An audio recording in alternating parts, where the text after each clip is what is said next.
तस्मै गुरवे नमः। वसुदेवसुतं देवं कंसचाणूरमर्दनं देवकी परमानन्दं कृष्णं वन्दे जगद्गुरुं। युगमिमेकेलिसंयुक्तं पीताम्बरं सुशोभितं अवाप्ततुलसीगन्धं कृष्णं वन्दे जगद्गुरुं।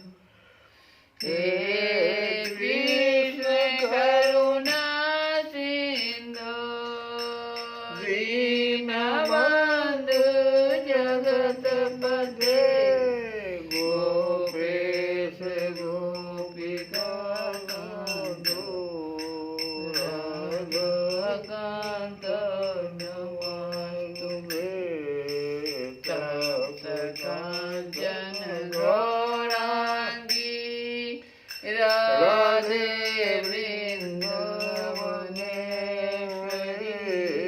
वृषभानुसुते देवी प्रणमामि हरिप्रियम्।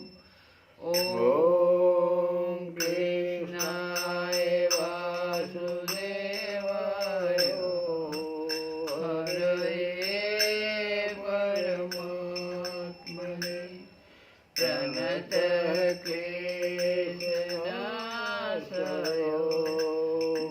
गोविन्दाय नमो नमः। मातु मेरी राधिका पिता मेरे घनश्याम। मातु मेरी राधिका पिता मेरे घनश्याम।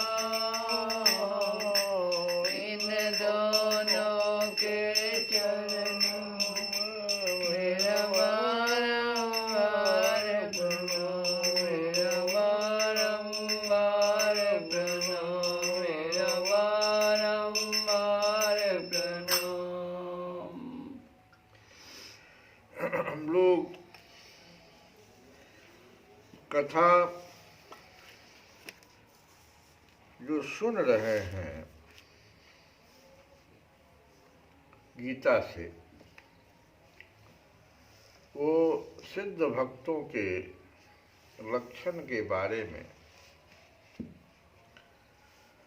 तो उसमें कुछ जो 6 लक्षण तीसरे प्रकरण में आया है, इसमें अनपेक्षः, शुचि, दक्षः, उदासीनः, गतव्यथः, इतना तक का हम लोग चर्चा किए थे पूर्व की कथा में। आज जो है हम लोग सर्वारंभ परित्यागी, इसका क्या अर्थ है, भगवान क्या कहना चाहते हैं अर्जुन से कि सर्वारंभ परित्यागी। रामचरितमानस में भी आया है अनारंभ,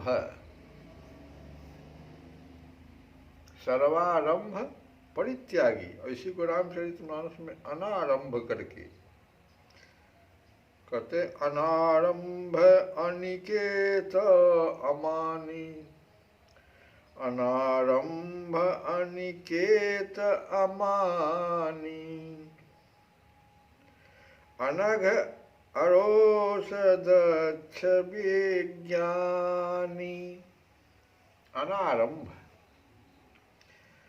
और यहाँ करें सर्वारंभ परित्यागी।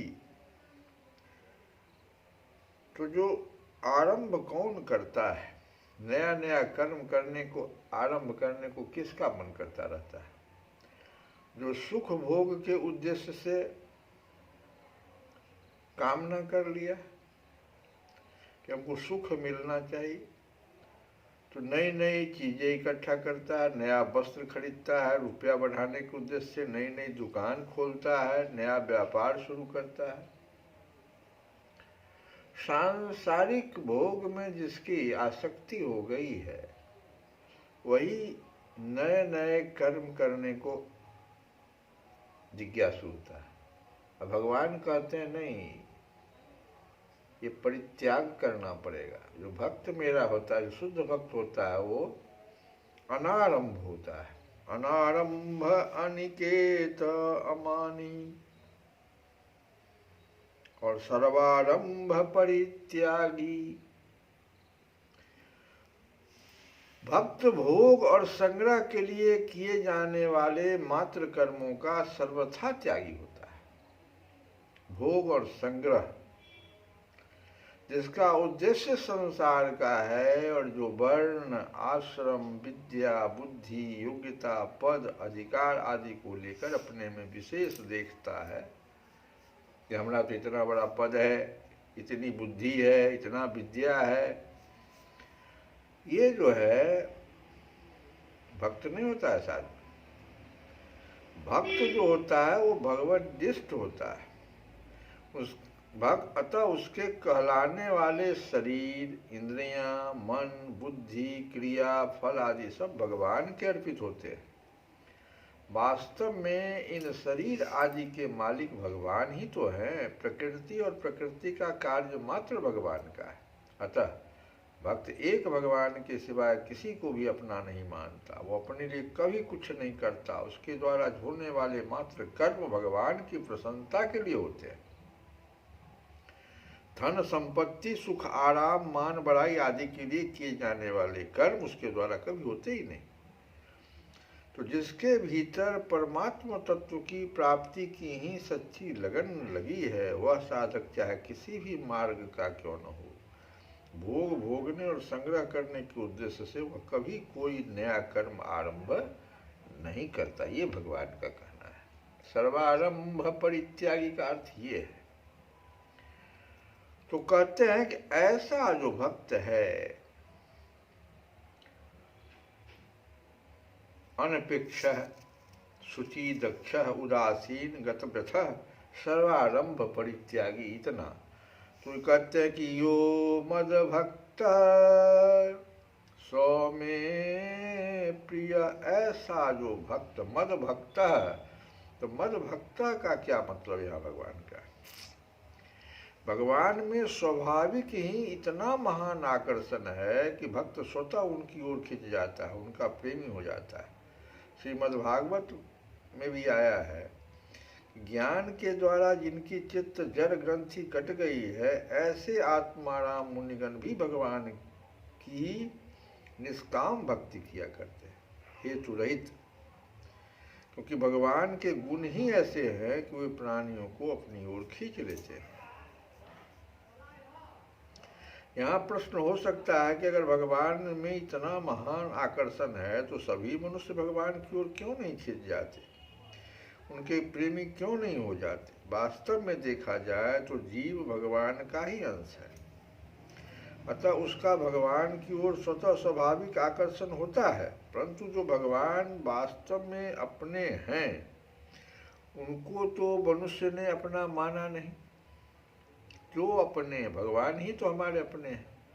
अब भगवान को वो मानता नहीं, वो क्या करता है? मन, बुद्धि, इंद्रियां, शरीर, कुटुंब आदि जो अपने नहीं है, इनको अपना मान लिया है। यहाँ गड़बड़ी है। जो अपने हैं, हम ईश्वर अंश जीव अविनाशी, हम तो भगवान के हैं, उन्हीं के अंश हैं, उसको छोड़ दिया। और जो जड़ पदार्थ है, मन, बुद्धि, इंद्रियां, शरीर, कुटुंब, इसको कहता है नहीं ये तो मेरा है, ये तो मेरा है, इसको मान लिया अपना।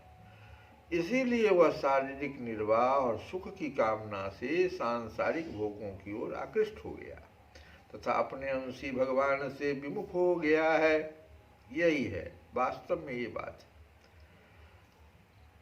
परंतु इंद्रियों के विषयों में अर्थात भोगों में ही आसक्ति होने के कारण उनमें छिपे भगवान दिखाई नहीं देते उसको। जब इस नाशवान भोगों की ओर उसका आकर्षण नहीं रहता है, तब वह स्वतः ही भगवान की ओर खिंच जाता है। संसार में किंचन मात्र भी आसक्ति न रहने से भक्त का एकमात्र भगवान में स्वतः प्रेम होता है। ऐसे अनन्य प्रेमी भक्त को भगवान मद्भक्त कहते हैं। जिस भक्त का भगवान में अनन्य प्रेम है, वही भगवान को प्रिय होता है। थोड़ा सा तो ऐसा कर्म है जिसमें कि जिसको तप कहते हैं, उसमें थोड़ा तो कष्ट होता है। क्योंकि नारद जी भी जब गए पार्वती जी के माता पिता के पास, तो वहाँ पे जब उन्होंने हस्तरेखा देखा,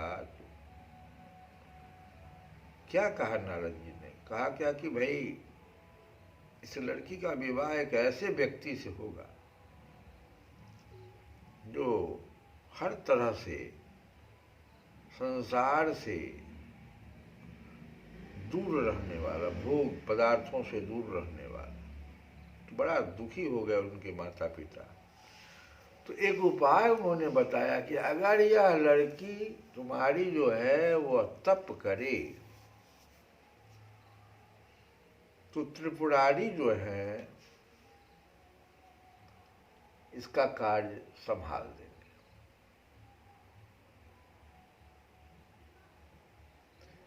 तो ये चीज जो है जब समझ में आ गया, तो अपने सारे भोग पदार्थों को छोड़कर वो तप करने के लिए चली गई। संकेत यहाँ यही है कि मनुष्य को खुद कर्म तप करना है, ऐसा कर्म जो तप है, जिसमें सांसारिक भोग न हो। जो हम लोग भगवान के अंश होते हुए भगवान को ही अपना नहीं मान रहे हैं, और मन बुद्धि इंद्रियां और शरीर कुटुंब ये सब जो है नहीं मेरा, तो नाशवान है, इसको अपना मान लिए हैं और उसके लिए कार्य कर रहे हैं, कर्म कर रहे हैं। कार्य क्या कर रहे हैं? उसके लिए कर्म कर रहे हैं। वो तो नाशवान है, वो तो मुझे दुख की ओर ले जाएगा, सुख तो कहीं प्राप्त ही होने वाला नहीं है। इसीलिए ये चीज को भगवान जो है इसमें अनपेक्षा कह करके, शुचि कह करके, दक्ष कह करके और सर्वारंभ परित्यागी, इन सब लक्षणों से युक्त जब होता है कोई भी व्यक्ति, तो वह भगवान का भक्त कहलाता है। सर्वारंभ परित्यागी, भगवान एक जगह और कहे हैं, लेकिन वो गुणातीत महापुरुष के लिए कहे हैं। यहाँ भक्त के लिए कहे हैं, जो सिद्ध भक्त है उसके लिए। और एक जगह कहे कि सर्वारंभ परित्यागी गुणातीत स उच्यते। गुणातीत महापुरुष में कर्तृत्व न होने से वह सर्वारंभ परित्यागी होता है, और भक्त में स्वार्थ तथा अभिमान न होने से वह सर्वारंभ परित्यागी होता है। इतना ही अंतर है। गुणातीत महापुरुष में कर्तृत्व न होने से वह सर्वारंभ परित्यागी होता है। भक्त में स्वार्थ तथा अभिमान न होने से सर्वारंभ परित्यागी होता है। भक्त को अपने लिए कुछ करना शेष है ही नहीं, फिर वह आरंभ क्या करे? उसके द्वारा आरंभ तो हो सकता है, पर उसमें उसको कोई लगाव, आसक्ति, प्रयोजन, आग्रह नहीं रहता। आरंभ हो जाए तो ठीक है, न हो तो ठीक, वह दोनों में सम रहता है। ये है अर्थ यहाँ पर। हम लोग एक भजन विनय पत्रिका से, बड़ा ही प्यारा भजन जो कि हम लोग प्रत्येक दिन गाते भी हैं कि श्री रामचंद्र कृपालु भजु मन, श्री रामचंद्र कृपालु भजु मन, हरन भव दारुणं नव कंज लोचन कंज मुख, कर कंज पद कंजारुणं, श्री राम श्री राम श्री राम श्री राम। हे मन, कृपालु श्री रामचंद्र जी का भजन कर। वे संसार के जन्म मरण रूप दारुण भय को दूर करने वाले हैं। उनके नेत्र नव विकसित कमल के समान है, मुख हाथ और चरण भी लाल कमल के सदृश है।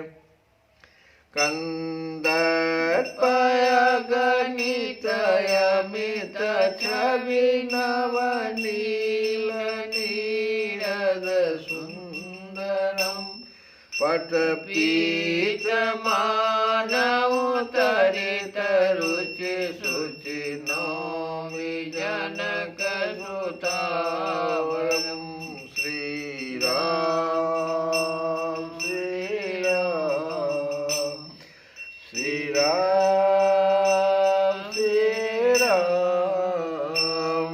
के सौंदर्य की छटा अगणित कामदेवों से बढ़कर है। उनके शरीर का नवीन नील सजल मेघ के जैसा सुंदर वर्ण है। पीतांबर मेघ रूप शरीर में मानो बिजली के समान चमक रहा है। ऐसे पावन रूप जानकी पति श्री राम जी को मैं नमस्कार करता हूँ। रे मन, श्री राम जी को भजन कर। श्री रामचंद्र कृपालु भजु मन, हरन भव दारुणं, रघुनंदन भजु दीन बंधु दिनेश दानव, दैत्यवंश निकंदनम, रघुनंदयानंद कंद कौशल चंद दशरथ नंदनम, श्री राम श्री राम श्री राम श्री राम। हे मन, दीनों के बंधु, सूर्य के समान तेजस्वी, दानव और दैत्यों के वंश का समूल नाश करने वाले आनंद कंद कौशल देश रूपी आकाश में निर्मल चंद्रमा के समान दशरथ नंदन श्री राम का भजन कर। राजा शिर मुकुट कुंडल तिलक चारु, उदार अंग विभूषणम, ज्ञान ओजस चावधर, संग्राम जित कर दूषणम, श्री राम श्री राम श्री राम।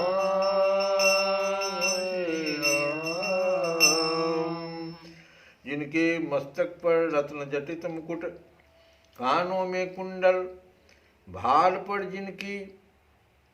भाल पर सुंदर तिलक और प्रत्येक अंगों में सुंदर आभूषण सुशोभित हो रहे हैं। जिनकी भुजाएं घुटनों तक लंबी है, जो धनुष बाण लिए हुए हैं, जिन्होंने संसार में खरदूषण को जीत लिया है। इति वदति तुलसीदास शंकर शेष मुनि मनरंजनम,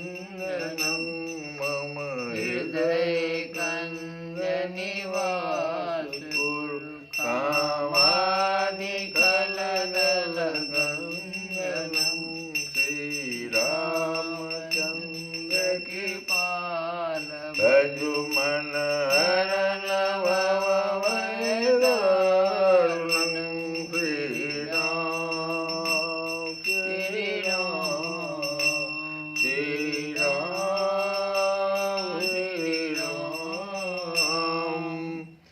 जो शिव शेष और मुनियों के मन को प्रसन्न करने वाले और काम क्रोध लोभ आदि शत्रुओं का नाश करने वाले हैं, तुलसीदास प्रार्थना करता है कि वे श्री रघुनाथ जी मेरे हृदय कमल में सदा निवास करें। मम हृदय कंज निवास कुरु कामादि कलदल गंजनम। मम हृदय कंज निवास कुरु कामादि कलदल गंजनम।